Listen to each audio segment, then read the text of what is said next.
ನಮಗೆ ದಿನ ಬೇಕಾಗ ಈ ಹಾಟ್ ಬಾಕ್ಸು ಇಲ್ಲ ಕ್ಯಾಸ್ರೋಲಿಗೆ ಹೆಂಗೆ ಬಳಸ್ಬೇಕಂತ ಇವತ್ತಿನ ವಿಡಿಯೋದಾಗ ತೋರಿಸ್ತೀನಂತ ಬರ್ರಿ. ಇದ್ರಾಗ ಹಿಂಗೆ ಚಪಾತಿ ಮಾಡಿಟ್ಟೆವಂದ್ರೆ ಚಪಾತಿ ತುದಿಗಳೆಲ್ಲ ನೀರು ಬಿಟ್ಟು ಹಸಿ ಹಸಿ ಆಗ್ತಾವ್ರಿ. ಬುಡ್ದಾಗ್ನು ನೋಡ್ರಿ ಹೆಂಗೆ ನೀರು ಬಿಟ್ಟೆವಂತ.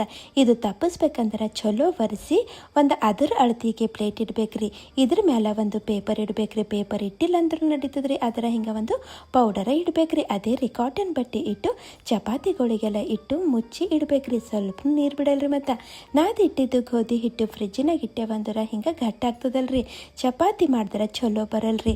ಈಗ ಚಟ್ಪಟ್ ಅಂತ ಈ ಹಿಟ್ಟಿಗೆ ಮೆತ್ತಗೆ ಮಾಡ್ಲಕ್ಕ ನಾ ಏನು ಮಾಡ್ತೀನಿ ರೀ, ಈ ಹಾಟ್ ಬಾಕ್ಸ್ನಾಗ ಬಿಸಿನೀರು ಹಾಕಿ ಈ ಹಿಟ್ಟಿನ ಡಬ್ಬಿ ಇದ್ರಾಗ ಇಟ್ಟು ಮುಚ್ಚಿ ಏನು ಮಾಡ್ತೀನಿ ರೀ, 1-2 ನಿಮಿಷ ಬಿಡ್ತೀನಿ ರೀ. 2 ನಿಮಿಷ ಆದ್ಮೇಲೆ ಏಕ್ದಮ್ ಸಾಫ್ಟ್ ಹಿಟ್ಟಿಲಿ ರೆಡಿ ಆಗ್ತದ್ರಿ. ಪಟ್ ಅಂತ ಚಪಾತಿನೂ ಮಾಡ್ಕೋಬೋದ್ರಿ.